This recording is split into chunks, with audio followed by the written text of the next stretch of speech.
Touchdown! We're getting that all warmed up, getting ready for it. It is almost NFL season, but it is also Tuesday night, so it's time to talk some football. Coming to you live from just my home studio today because I didn't really think of anything.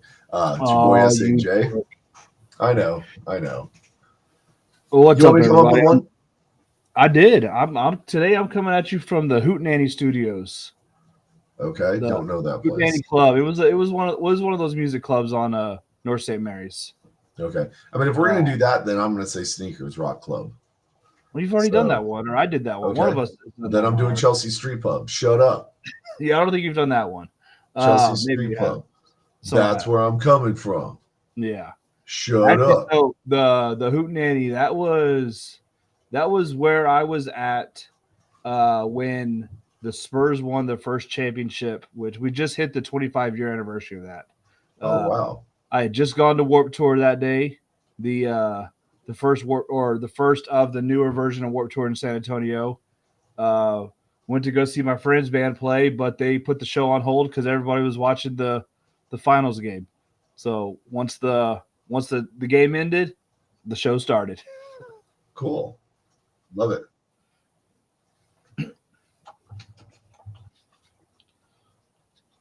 Sorry, I'm trying to share the stuff to different posts or different pages and stuff, and it's taking forever.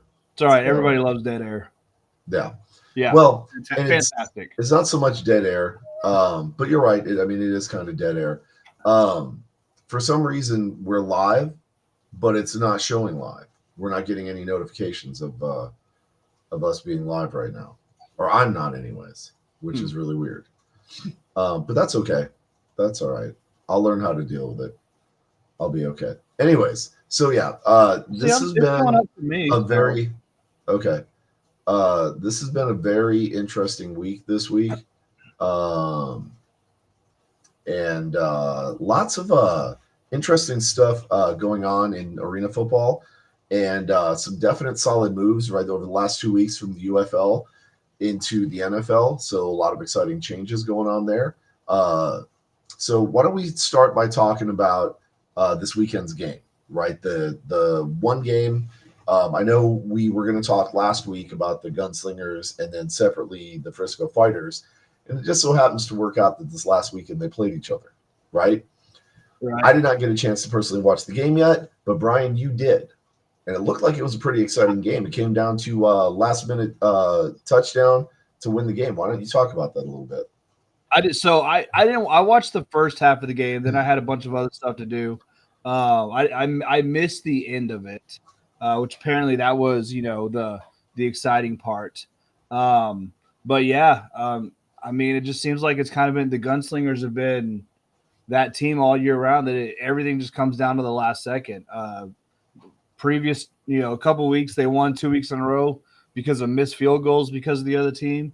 The week before this past game, they lost. And they had like a first down or second down, like inside their opponent's 15 and couldn't score a touchdown. Uh, had to, for whatever reason went for it, went for touchdowns on three straight plays to get a fourth down conversion, failed. And this week, they lost to Frisco on a last second game losing touchdown. It just and like I said, that's been their season.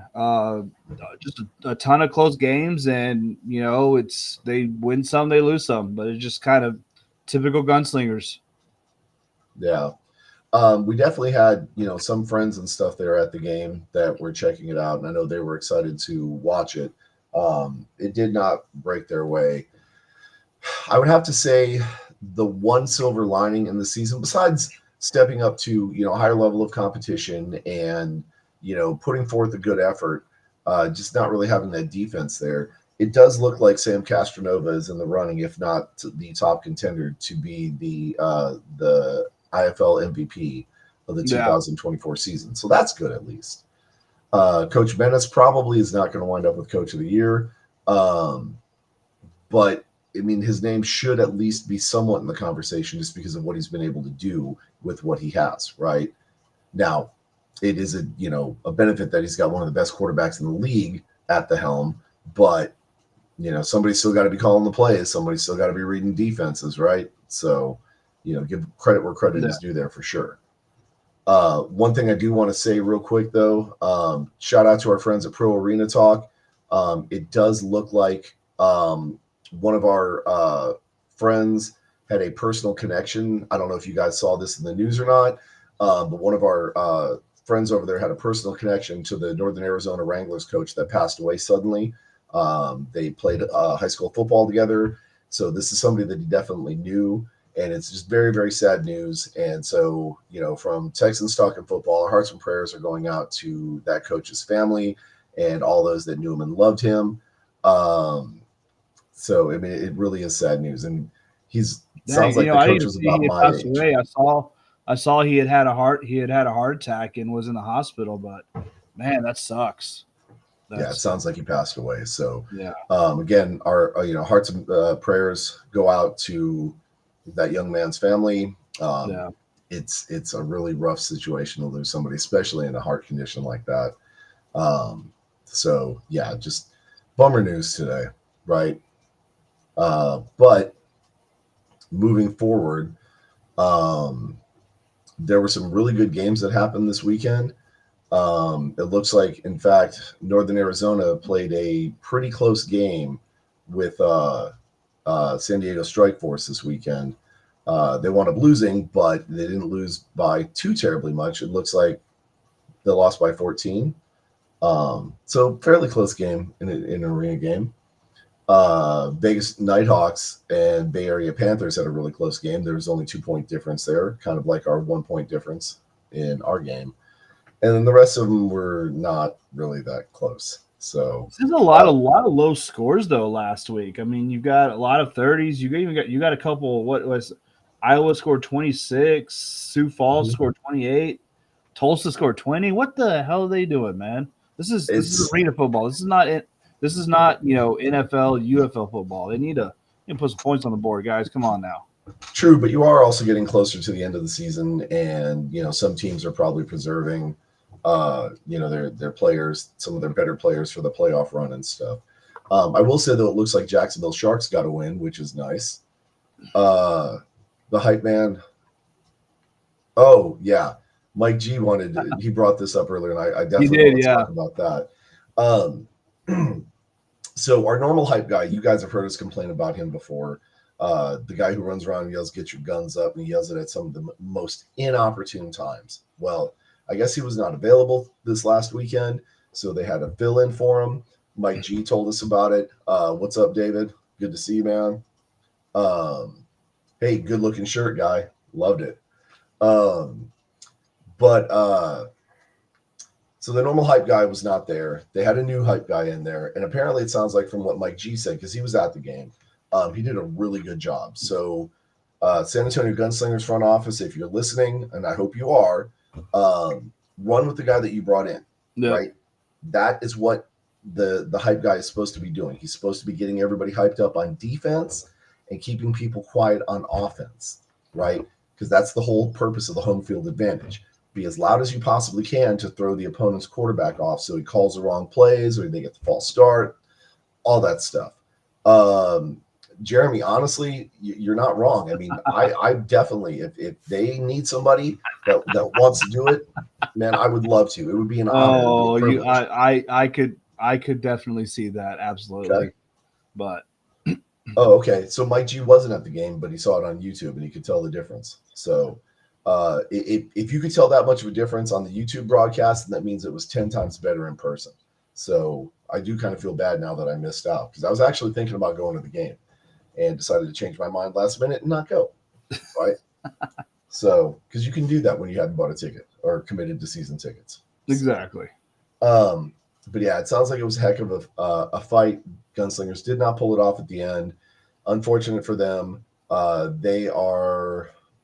They're not doing good, and they're definitely not going to playoffs. They're 6-7. I mean, they're not eliminated from the playoffs, but they got to win out, and everybody else has got to lose. So Yeah, they're mathematically eliminated from the playoffs at this point because remember, it's what the top three because 2 and 3 play, and then they play one.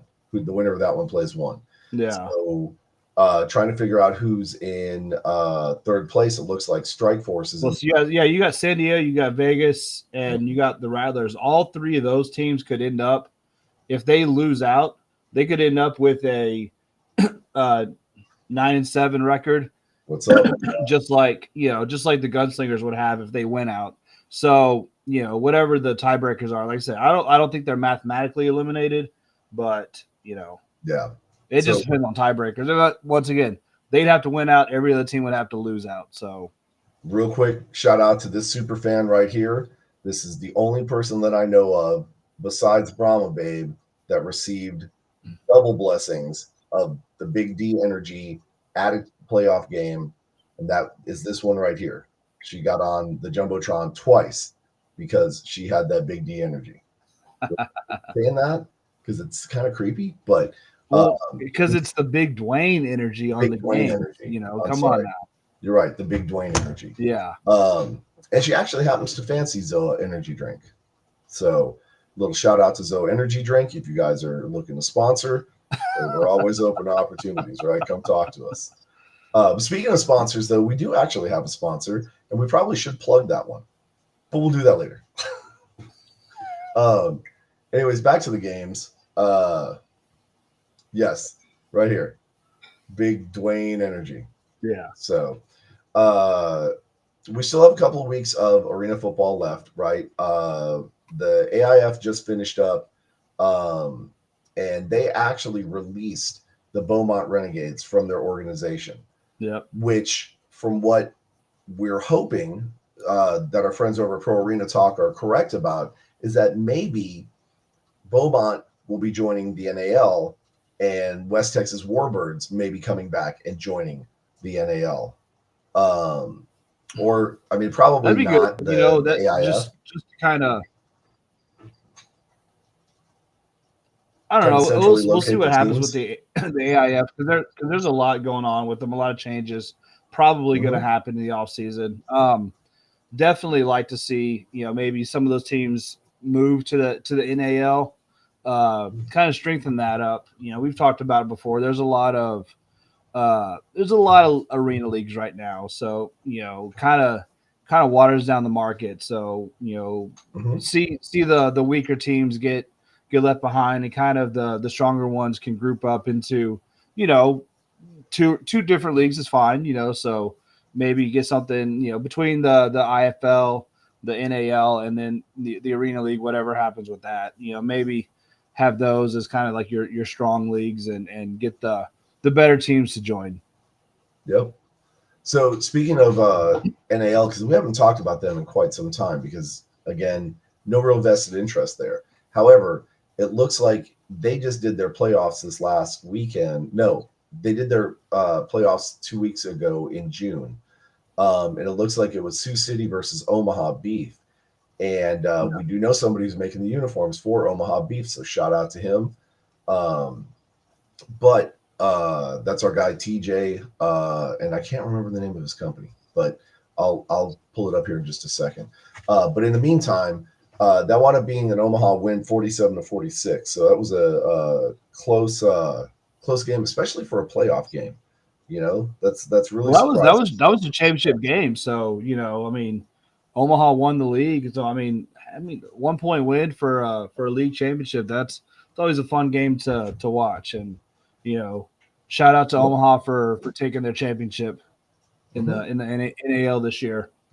And our friend that does the uniforms, it's with Squared Away Sports. So if you guys are looking for sports uniforms for maybe your youth team or maybe an adult team or something like that, do a search for Squared Away Sports on Facebook and look them up. They give great quality uniforms at a good quality price.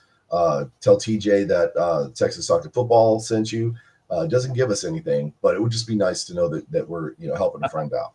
So, but yeah, so potentially some moves, some other teams coming back into the NAL and maybe bringing our interest back in, right?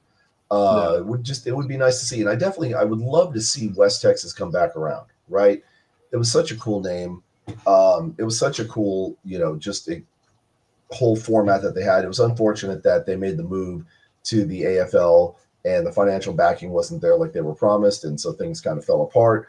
But we're hoping, for more success for them in the future. Hopefully they'll be able to, revive the team and have a great season, whenever they come back. So AIF we know is already over with. Teams are starting to make some moves. We'll have to see what happens. Only time's going to tell what is in the future for the AIF because we haven't really heard a whole bunch of rumbling about it. And so AFL again with the what the heck, the West Texas Warbirds falling out. We haven't really been following this one too much. But it looks like I'm trying to look at the schedule and see the full schedule to see. It looks like they may be in the playoffs, July. The conference playoffs in July 5th and 6th, and then so that means the following weekend they would be there. Hey, I know that person right there. Horns forward. Let's go. I'm surprised she's awake to comment. Wow. Yeah, I'm surprised her profile picture isn't of her Sleeping Beauty, But yeah, I said it. I took my shots. I don't care. So right now the AFL is kind of balanced at 8 teams, and that actually may be sustainable for the AAF. I'm sorry, for the AFL. If you look at the locations, they're kind of a little bit spread out. But I don't think that it's too terribly much that it would be too much of a burden. But nice. Wasn't going to say it, but yeah.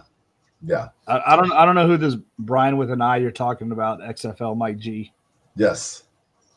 That's exactly that. Take the shot, man. Yeah. Take the shot. Yeah. But the AFL with 8 teams probably is a much more sustainable league, right? They're brand new. They're right out of the gate. Yeah. I know they're trying to recapture some of the old AFL glory, and I think they bit off more than what they could chew.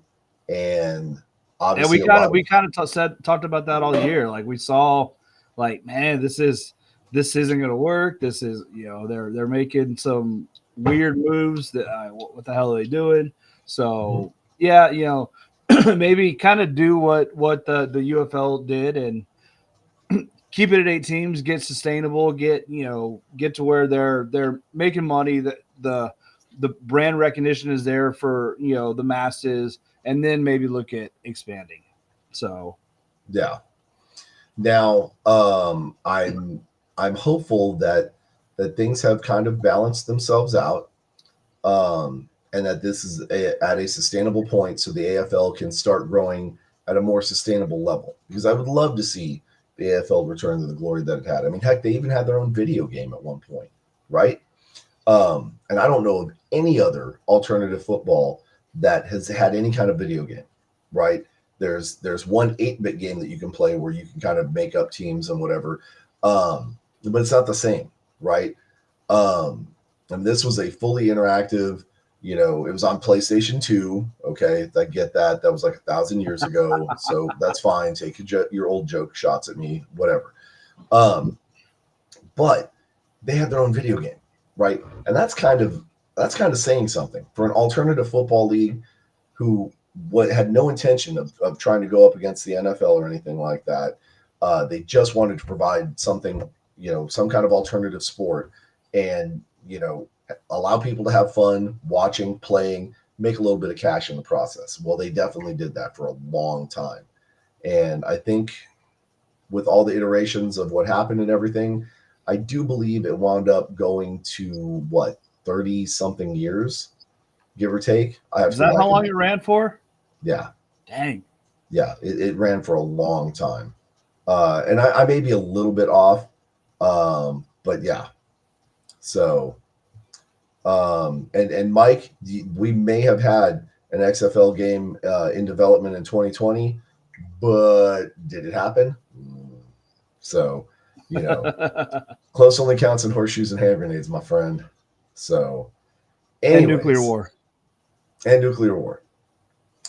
But yeah, so hopeful that the AFL rather straightens their stuff out. IFL is doing just fine, nice and stable. Everything is awesome. But things are going quite well there. So they were 32 years the AFL ran for, from 87 to 2019. Wow. I didn't even realize that. That's crazy. Yeah, bro. It was a long time. Like, no joke. It had been around for a while, right? And that's where, again, we know Kurt Warner came from there. I'm sure there's probably one or two other players who kind of came from there, and just good stuff, right?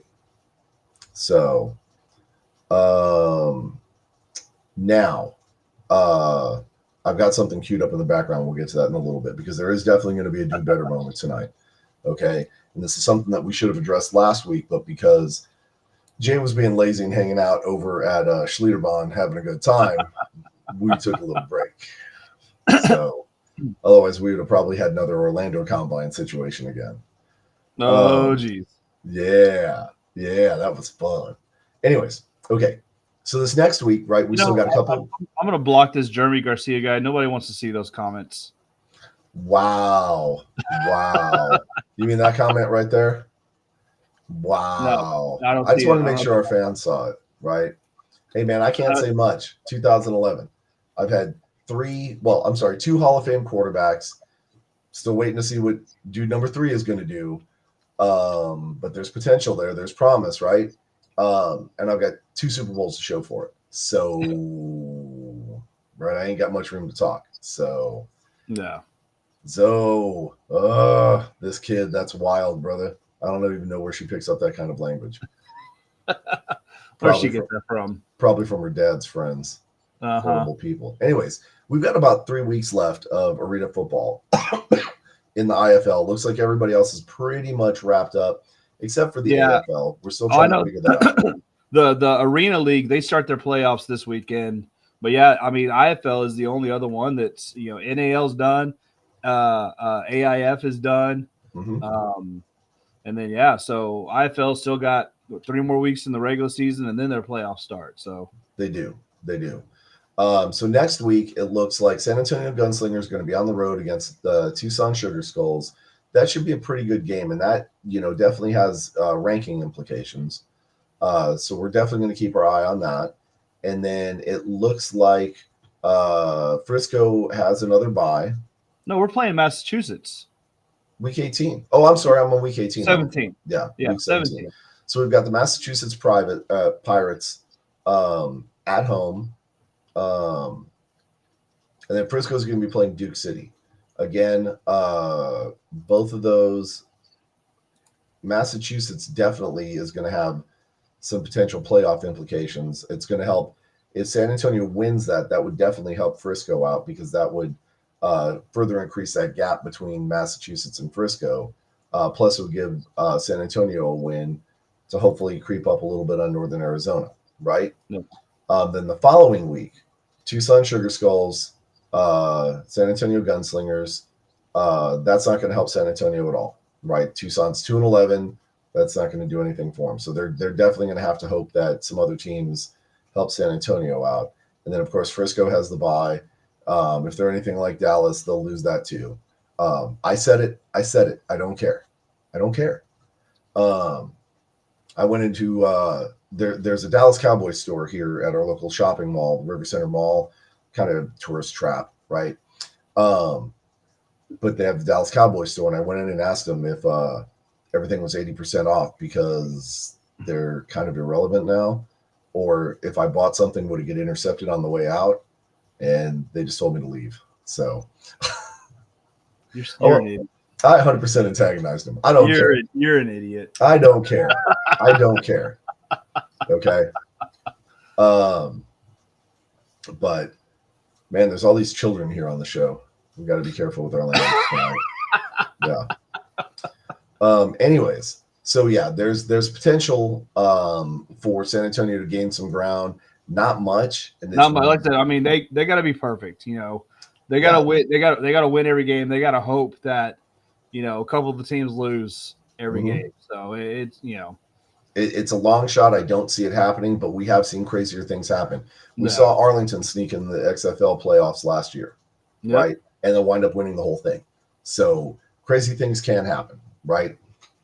Now, being that we brought up the UFL, let's talk a little bit about some of the stuff that's been going on and some of the stuff that's coming up. So, right off the rip, we already saw a bunch of people sign contracts or have opportunities, right? Yep. And that was what, 8 right after the championship game? I think. Well, I think our first show after there were 11 players that got invited to Hmm. either signed or tryouts. Um, you know what? I'm trying to find a good tracker for that now. It's like I think it's closer to like 15 or so right now, maybe even more. Yeah. Um, So because while you're looking for I'm looking that, at some that have gotten signed, some that have gotten tryouts, and mhm, I've seen I know we saw the other day that uh, John Lovett from the Brahmas, he was trying out with the Cowboys for running mhm, back. He's not on this list, so obviously that this list isn't completely correct. right, and it's probably not super updated, but we do know from the UFL website that Jared Jones Smith is signed with the Falcons. We know that the Showboats receiver Davis is signed with the Panthers, and that Michigan kicker Jake Bates is signed with the Detroit Lions. No, Now, I'm trying to look and see UFL players signed in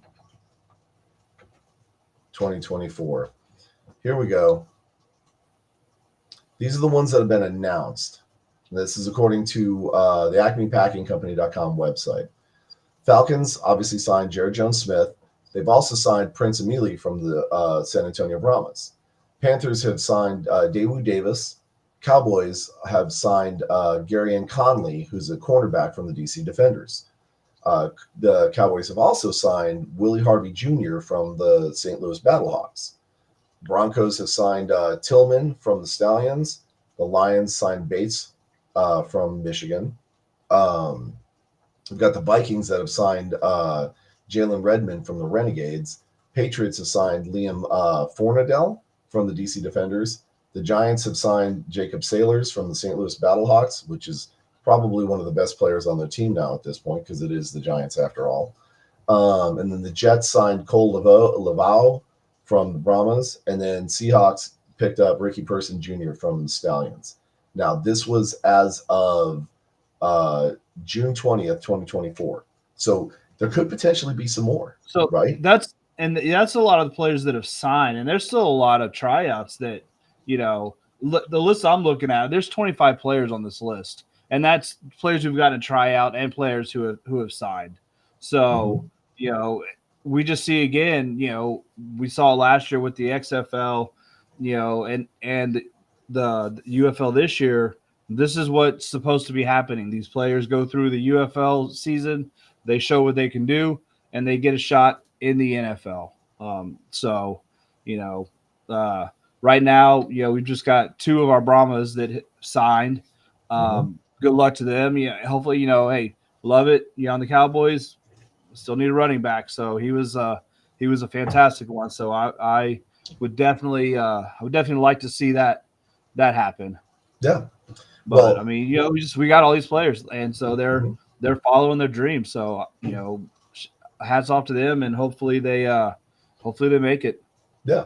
And so there are 20 players left on the all UFL list that have not been signed to any team yet. So there's still potentially 20 more pickups that these teams could make, right?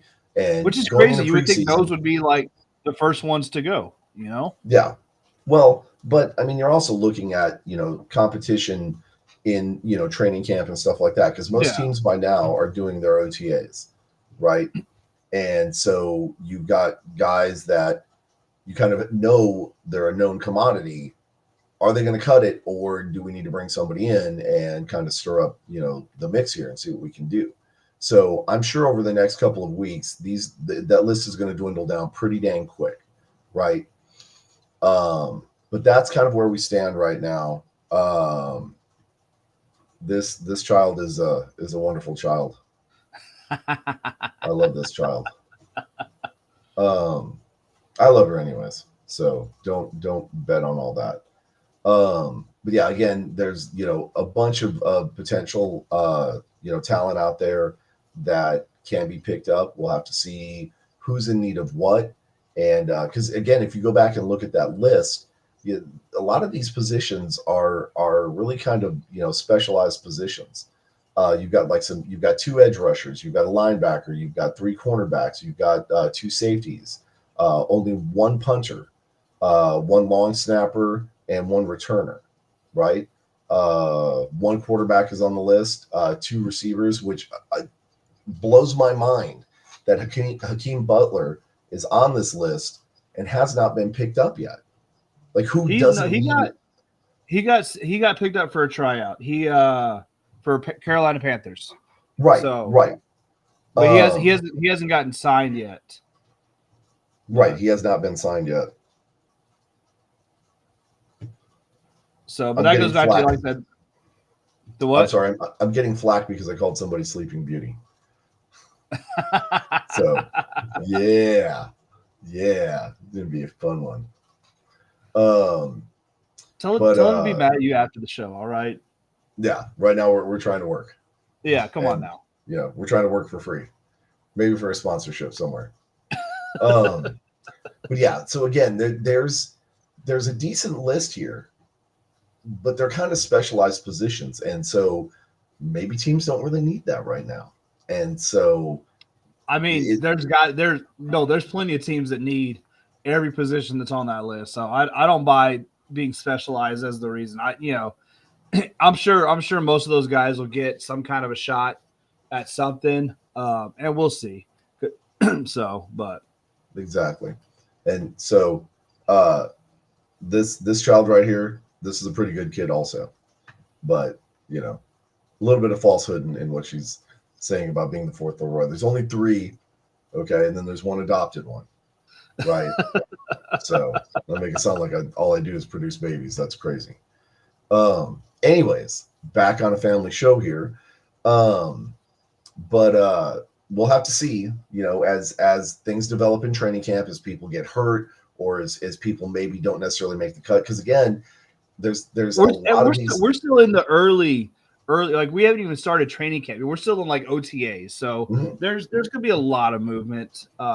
With these players. So right, and you've got all your draft picks. You still got to work out. Yeah.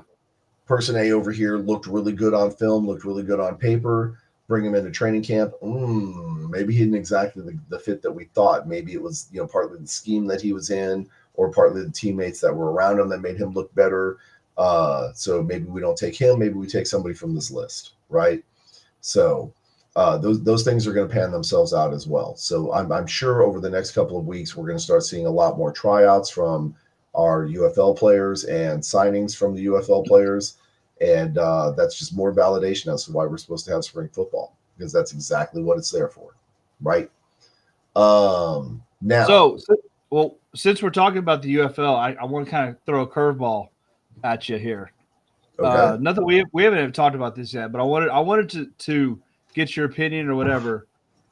Since the season's over, we've had a couple weeks to kind of digest the season, kind of get past the sting of what happened. What do you think? What do you want to see in next year's UFL? St. Louis in last place.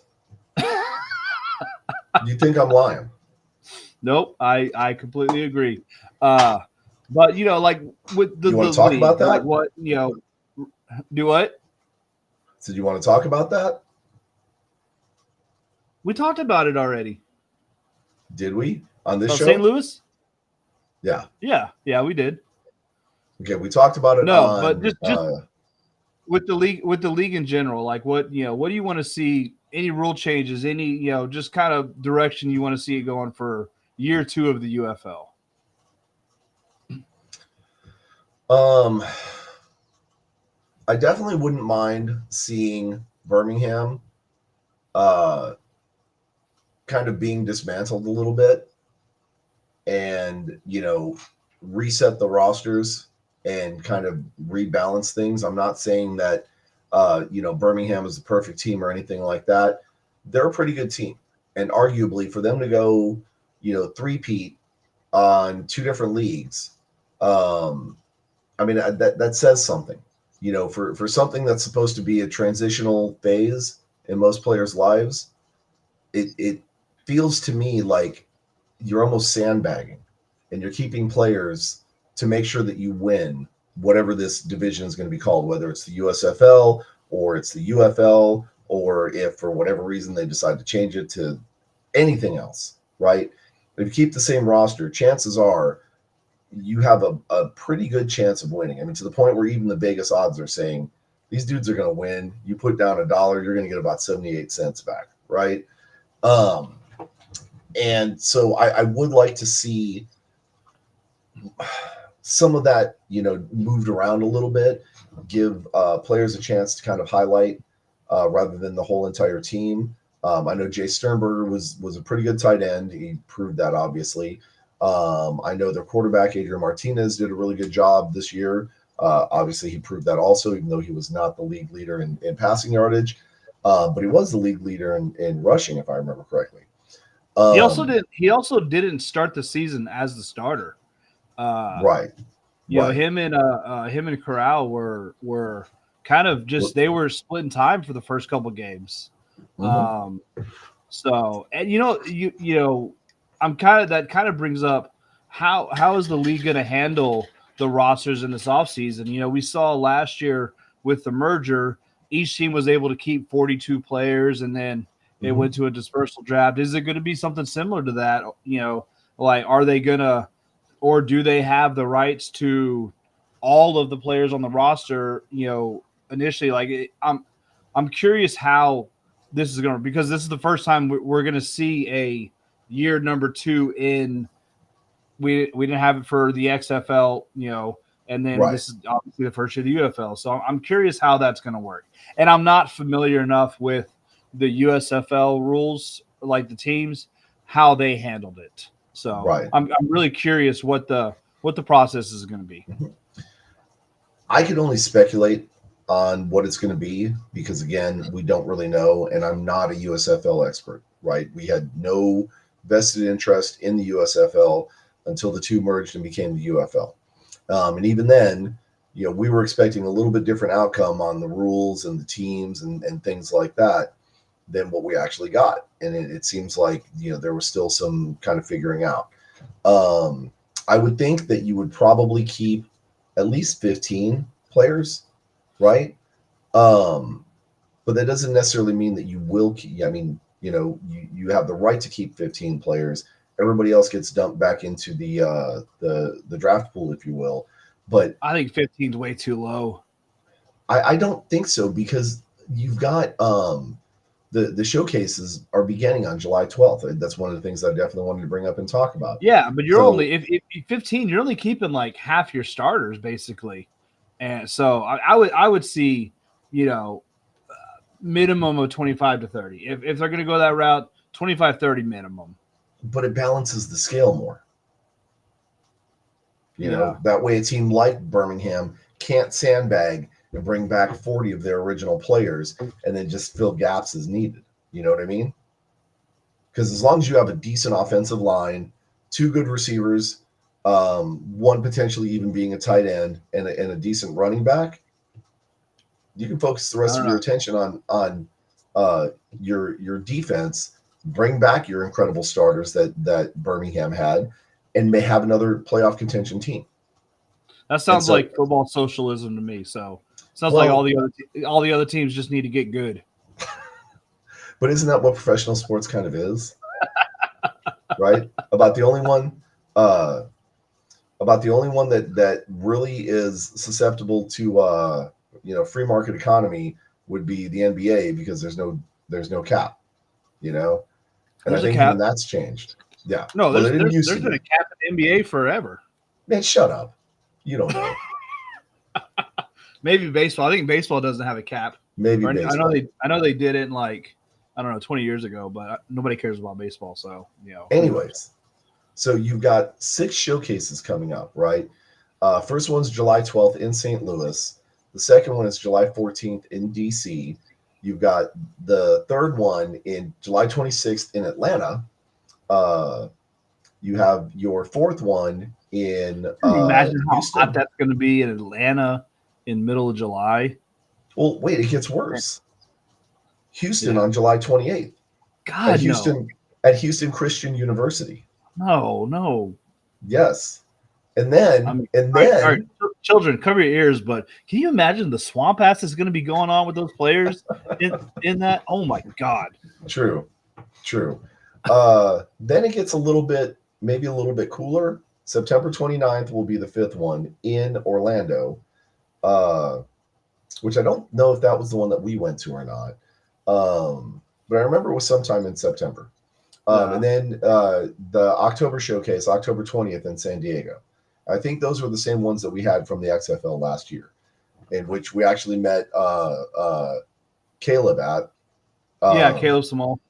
mhm. And So I think he's going to one of the tryouts, isn't he? Or one of these.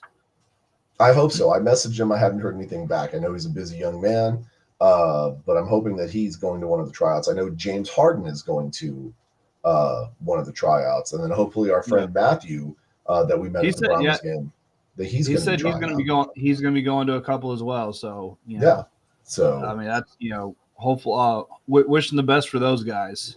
yes, definitely a vested interest because we have personal stake in this. We want to see them do well. I mean, we want to see them all do well, but we want to see the people that we know do a little bit better than the ones we don't know. I mean, it's cool to say somebody that that plays on the team, and so Yeah, I used to know somebody who could do this, so but it wasn't me. So, wasn't me. but yeah, so you've got the tryouts coming up. Again, I have no idea what it's going to look like as far as the draft.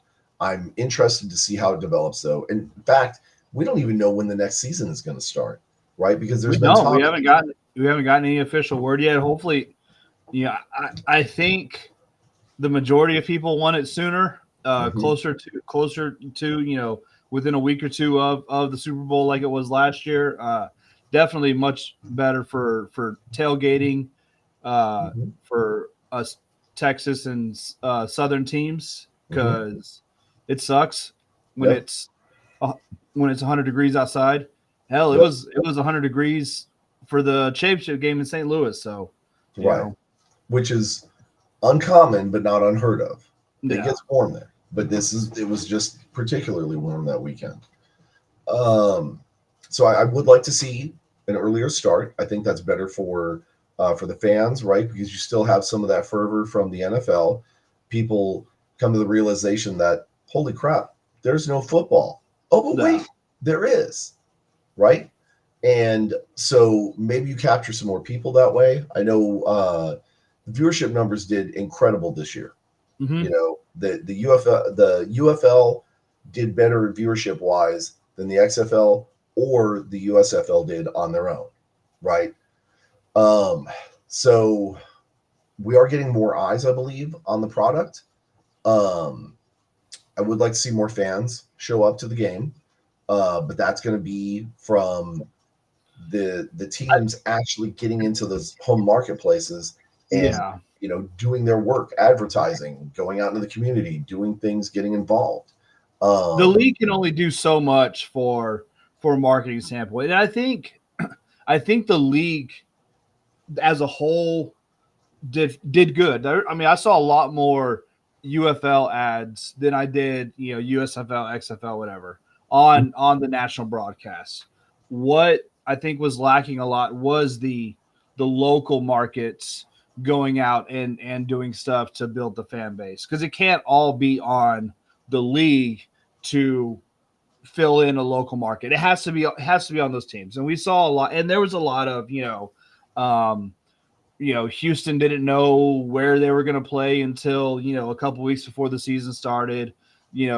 Michigan seats didn't go on sale until a couple weeks before the season started. Right. Memphis was they were unsure about stuff, and I think their tickets went on sale real late as well. And a lot of that stuff that the league has taken, said, hey, a lot of that's our fault because it took a long time for us to announce the merger. We couldn't get out there and do stuff like we would want to. But they're planning ahead now going into this season. So hopefully that means that they're going to be getting out into these local markets, spreading the word, giving, just getting a lot of stuff, getting people involved, trying to build the fan bases for these teams. Yes. So, I'm sorry, I was looking something up. Just because I'm going to need this in a little bit. But going back to what you said about the local, marketing and stuff like that, I think local media and all the home markets needs to help out as well. Yeah. Right. They need to team up with their local team and get some airtime on the local news, on the local sports show. San Antonio specifically could have benefited from that. And we had one network all season that followed the team, and it was KSAT 12. It wasn't until we were in the championship games that Ken's whatever News 4, KB, all the other channels kind of started following in line and getting that. But like they need that all season long, because there were a lot on comments I see on the post from the news organizations that didn't follow them for the year, like, oh, I didn't even know there was a team. What is this? What is this? And that's the failure of the news teams, the local news stations. They've got to be on board and they've got to talk about it and and advertise as well. Mm-hmm. So you're 100% right. It bothered me, honestly. If I can speak my mind here freely, it bothered me that KSAT 12 was the only news coverage that we were getting until the Brahmas got into the playoffs, and then it was like, oh, yeah. What is this? There's a San Antonio team that's in a playoff in something. Now we're going to get involved, right? And that's kind of the mentality that we need to get away from. Like, we don't need to pay attention to them only when they're in the playoffs. We need to pay attention to them all the time, right? And that's the local media needs to help out with that. The league needs to help out with local advertising to get eyes on it and let people know that, hey, man, this is year number 3 coming up, okay? The team has been around for 2 years now, solidly and consistently. Yeah. They're not going anywhere, right? I know we've got the IFA getting ready to come up. People can't even seem to agree on a name on that team. I personally thought the San Antonio Edgars was an interesting shot. I personally would be voting for, because I know that there's a San Antonio Defenders team, and I know some people have commented that Defenders is too close to the DC Defenders, and there might be some confusion there. I seriously doubt that that's actually going to happen. But I was thinking maybe like Alamo City Defenders, right? That way it's a nod to the military history of San Antonio for the Alamo Defenders, and then this being Military City, USA. But there are some better options out there than what was proposed, right? Yeah, I'm not. I know the one that was leading the poll right now was the Stampede, and I'm not a fan. That's just kind of, it's too generic. Well, it's too generic. It's too close or too similar to kind of what we already have with the San Antonio Brahmas, right? Yeah, exactly. Brahmas Stampede, right? It's too close. It's too messy. It's too much. It's just too much. Don't even want to think about it. So we'll leave that alone. Let's find something that's more uniquely San Antonio, whether we're tapping into the Hispanic culture of San Antonio, or we're tapping into the German culture of San Antonio, or we're just tapping into San Antonio in general, right? Because there's a lot here. And San Antonio is one of those cities that is influenced by a bunch of different outside forces, and it's hard to package it in just one thing. Like Fredericksburg, you pretty much know it's a German town, right? New Braunfels, you know it's a German town. Dallas, you know it's full of snooty money bags, right? Houston, it's stinky oil money, right? Those are easy to figure out. San Antonio, you can't wrap it up in just one little phrase.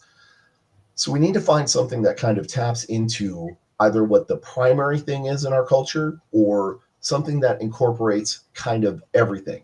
The Spurs, I for mean, you could go for the San Antonio. Our tacos are better than Austin's. That's a good name that just flows right off the tongue. that's a given. You know, I mean that right there. That incorporates San Antonio culture. I So mean, that's not wrong. That's not wrong. But like, let's look at the San Antonio Spurs, right? They tapped into the whole rodeo thing, um, and it works, right? And it's worked for many, many years. Well, until they become the Austin Spurs. But we're not shut here to your talk mouth. about basketball. Right. um, Shut your damn mouth. you just mad because I'm right. Mhm. But that being the case, we need to find something that taps into that. But all that aside, because that's the IFA, and we're not even. I mean, we can't even agree on a stupid team name there. Back to the UFL, we need to get that support from the local marketplaces, and so that means the team needs to be involved in the local marketplaces, and local media needs to help, spread the word that hey, this team is coming back. This is year number 3. First year they were in the XFL, and then they combined to be the UFL, and they were, definitely a strong second or third place in attendance. That still is kind of arguable because we were kind of, neck and neck with DC. St. Louis blew everybody out of the water as far as attendance. Congratulations, you get your, participation trophy. Um, and hey, that's cool. But we brought numbers, but we could do better, right? What's up, Robert? I'm not going to acknowledge that comment. We're too close to this. Oh, here, you know what? You know what? Just for that, I'm gonna show it again. Look Oh at my it, Jay. God. Look at it, Jay. Oh my God. I refuse. I just turned my monitor off. The Vaqueros is nice, but I like it. I mean, I'd much rather have that than the Stampede or the Chupacabras. So or the Edgars. I mean, Edgar's. That was my idea. So I'd think it was love that great. name. It'd be fantastic. But I mean, there are options out there. Let's try and do a little bit better with what we're suggesting. Yeah. Maybe make an open poll and let people comment, and then tally the comments, see which ones are the best. Right? You make a full open poll though. That's how you get names like Bodie McBoatface. So that's true. That's maybe true. better than the Stampede actually, but I mean, it works for Memphis, right? Yeah. So I just think we can do better with the suggestions that we had and what people were given to vote on. Of the 4 choices, I voted for Stampede. It was the best of the 4, but it's not the right choice. I really don't think that incorporates what we're talking about here. And the Vaqueros is nice. I still, and this is harkening back to, previous teams. I still think we need to do something that incorporates the military culture of San Antonio, because this town basically was founded on a war, right? So I think that we would do well to maybe embrace some of that and, incorporate, something, San Antonio Minutemen or something that that kind of embraces that military spirit, that fighting spirit that San Antonio is known for. So, but that's just my 2 cents worth. Okay. Speaking of 2 cents worth, though, I think it's time for me to provide my 2 cents worth on our do better moment. Okay. What do you think, Brian? Should we open up this can of worms? Is this what I think it is? Oh yeah. Oh. Yeah. Should we bring it up? You know what? I'm not going to veto it. Okay. I'm going to share my screen because I think it's important, right? This is something that has been kind of gnawing, and hang on, let me send a message real quick because I wanted to make sure that somebody's involved. Oh, this is going to be good.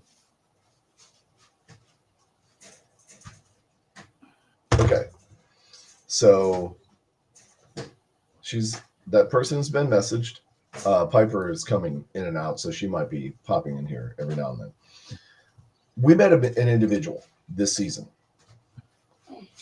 Very nice individual.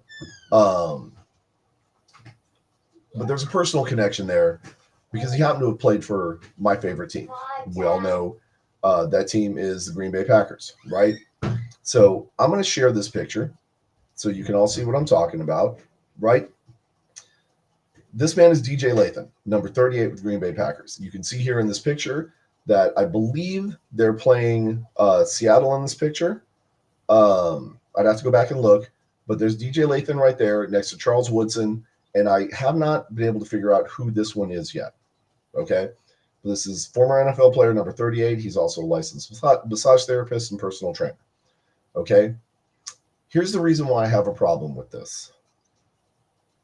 There's the actual picture, and if I remember correctly, I believe that's Jennings, Greg Jennings, number 42. I could be wrong. I'm not 100% sure. That's Charles Woodson. Why is this 38 have a different name on it than Latham? Okay, you guys see what I'm talking about here? That's a little bit of a problem. This individual is claiming to be a Green Bay Packer. I'm gonna share another screen. Okay, here's a list of all players to wear the number 38 for Green Bay. Okay. This individual said he played with the Packers from 2005 to 2011. Oh, Tramon Williams played from 2007 to 2019 with the number 38. Okay, so how is it possible that you have an individual that is playing with the number 38, but then we find a picture that has the real number 38, right? And it's not this individual. It's Tramon Williams. What I'm thinking here is there's a little bit of stolen valor, okay? I don't mind if you played for the practice squad. I don't mind if you were a starter. I don't mind if you never touched the field. But don't pretend to be something that you're not. If you didn't play in the NFL, don't act like you played in the NFL. And especially if you did not play for the Green Bay Packers, do not pretend that you played for one of the most historic and most storied teams in the NFL. In fact, one of the founding teams of the NFL. Do not pretend that you were a part of that, okay? And act like, you got some kind of connection to one of the most important sports teams in history, okay? That's absolute bullcrap, and you're using stolen valor to try and convince parents to let you train their kids, and you're taking their money, okay? Yeah. Just be honest and upfront. That makes me not trust you. That makes me not want to have any of my kids around you or any of anybody else's kids around you. It makes me very suspect of what your intentions are. Okay, even if you have the best of intentions, even if you truly are trying to train these kids to be better football players, you lied to get there. You're stealing people's money based on those lies, and you should be absolutely ashamed of yourself as a person. Okay, so DJ Latham, do freaking better, man. That's absolutely ridiculous. So, and I absolutely agree with you. Like, it's one thing, hey, if you were close to the NFL or you played and you're at a tailgate and you're talking and it was like, oh yeah, I played in the NFL. I mean, that's one thing. That's talking. That's bullcrap or whatever. I don't care about that. But when you're using that claim to try and now make a business for yourself to try and train kids, any kind of training. It doesn't have to be kids, any kind of training, any kind of business. You're using something that you're not to drum up business. That is a major issue. That's where I have a huge problem with that. So we have seen where people, even around the NFL, are stealing intellectual property to try and make money for themselves, and they've been hit with cease and desist orders. Okay, this is absolutely no different. You are trying to use something that is not yours, that you have no claim to, that never existed in the first place. Yeah. Okay. And he's using official logos, official pictures in marketing that he's claiming as himself. He's obviously photoshopping his name over the back. Like, I saw that picture first time I saw it, I'm like, that doesn't look legit. Like, his name looks a whole lot different. And then when we see the original, yeah, it's all wrinkled. It's going around. So but he's using NFL official helmets, pictures, all that stuff in this marketing. So yeah, like that's an integrity issue at that point. Mm-hmm. So again, I don't care if you're trying to build a business, just like BD said. I don't care if you actually were connected to the NFL. Be honest from the beginning. Okay. If you were a college athlete that made it to like a spring football league and couldn't, get past that or whatever, just say that. Say, hey man, I've got the knowledge, couldn't get the steps. Here I am. I'm training the next generation. Okay. If you were a high school athlete that couldn't make it to the college pros or to the college level, okay, fine. Be honest, right? But it's the honesty, it's the integrity part. You're working with children, okay? And that's one of our most valuable resources that we as parents have. There's nothing more valuable than a child to a parent. Yeah. And if I'm trusting you to work around my parents, you need to be 100% legit, okay? And if you're not, then you automatically become a threat and you're not going to be around my kids anymore. And I will tell everybody, right, I will tell everybody that's around what's happened to make sure that you're not around their kids either, okay, which is what we're doing here. So again, I mean, I hate to bring that kind of stuff up into the show, but we've touched other sensitive subjects such as racism and just moronism, if you will, right? Just general douchebaggery, Yes, we've hit some really tough subjects here. We're not afraid to shy away from things that need to be talked about. That being the case, let's talk about some painful things. Brian, you want to talk about your Cowboys? Is there any news on your front? Biggest news is right now CD's holding out for a contract. Definitely think he deserves one. We'll see what happens with that. I'm sure something will get done.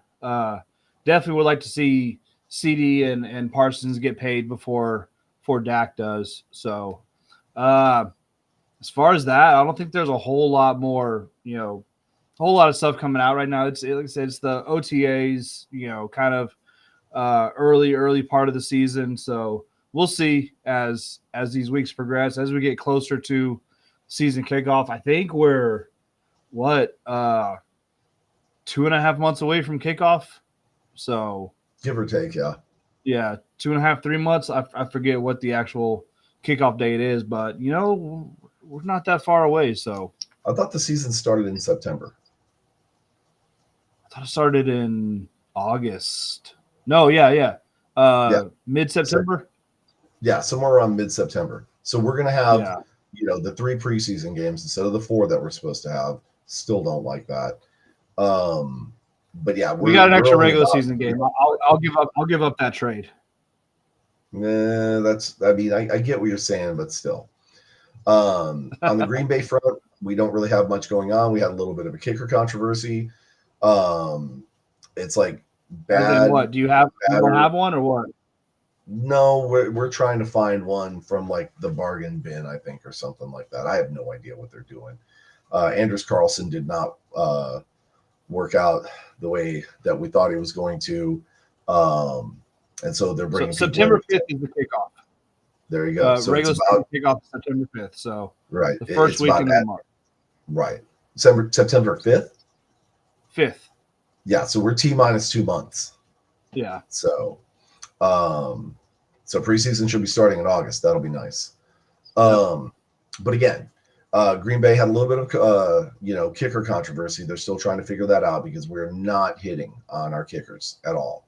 Meanwhile, we know there's a kicker sitting at home that's going to the Vikings that shouldn't be going to the Vikings. That would have been an incredible opportunity. But for whatever reason, we couldn't figure that out. And then we've got Josh Jacobs wanting to be the next legacy, and he believes in our quarterback, Jordan Love. I will say I'm encouraged by the support that all the players are giving Jordan Love. I don't know if it's going to make a difference or not. I mean, obviously you want your team to believe in you and rally around you and support you and everything, but that's kind of like the industry standard. That doesn't necessarily mean it's going to make a difference. I mean, people absolutely love Dak Prescott, and we've had the conversation that he's not the guy, right? So I'm hopeful that Love's kind of roller coaster season last year will taper off and he'll just be really good. And then if we can get him some really good receivers, then we'll be great, right? We'll have to see what happens. But that's kind of, what's going on. There really isn't a whole lot to talk about in the NFL right now. Obviously, the UFL is done. Most of the arena leagues are winding down or done. So we're kind of holding on to the last threads of the IFL and just hoping that'll get us by until we can get into preseason. So hopefully in the next couple of weeks, more NFL news will pick up. We can talk trash more about Houston and some of the NFC East teams that Brian loves so much, and maybe bash on some of the NFC North teams like the empty trophy case Vikings and the sad little kitty cats in Detroit, things like that. So, but yeah, so that's pretty much what we got this week. Obviously, a lot of good stuff, coming from arena and stuff like that. I'm excited to see some of these arena players potentially get opportunities in these the UFL showcases. Maybe some of these guys can jump up, like Mr. Harden or Matthew, or even Caleb. We definitely want to see something happen from those guys, and we'll keep you guys posted. I don't believe we're going to attend any of the showcases this year, just because travel expenses and everything from Bulls on Parade. And I'm not going to Houston in July. Yeah, no. Yeah, it's going to be a little bit rough. So, but anyways, that's pretty much what we got for this week. So, just make sure you're tuning into the IFL. Right, there's still a few games left. Potentially some playoff implications on some of these games. We got 3 weeks left, and then the playoffs. So we got a good 5 more weeks of IFL football. Yeah. That'll take us right to preseason. Yep. So it should be pretty interesting, but it should be enough to hold us off until we get into the NFL preseason, and then we can really start talking trash on each other. There you go. That being the case, Brian, you got anything else before we check out tonight? No, you know what? I do have one more thing. Just want to say early happy birthday to you, sir. Everybody knows, July 4th, not only the birthday of our country, but birthday of one of my best friends. So happy birthday to you, man. I hope you got a good one. Thank you, Dirk. I really appreciate that, man. So also shout out to our sponsor, W Energy Drink. Guys, if you go to our Facebook page and look on the pinned comments, we have a link there to give you a discount on your orders. I believe it's a 10% discount. Check out that W Energy Drink. While it's not Zoe Energy Drink, it is a really good energy drink. Does provide you with plenty of energy without all the caffeine jitters and everything. 100% worth trying out. I, in fact, drank some earlier. It's not too bad. So just make sure you check that out. And then, of course, shout out to our friends over at Pro Arena Talk and, AFN and Fuel Network and everybody else, all of you fans. Guys, we couldn't do this without you. We love you all to death. Thank you for tuning in and watching. And I think that's probably a good point to sign off. What do you think, Brian? Let's go. Appreciate you guys. See you guys. Catch you on the next one. Later.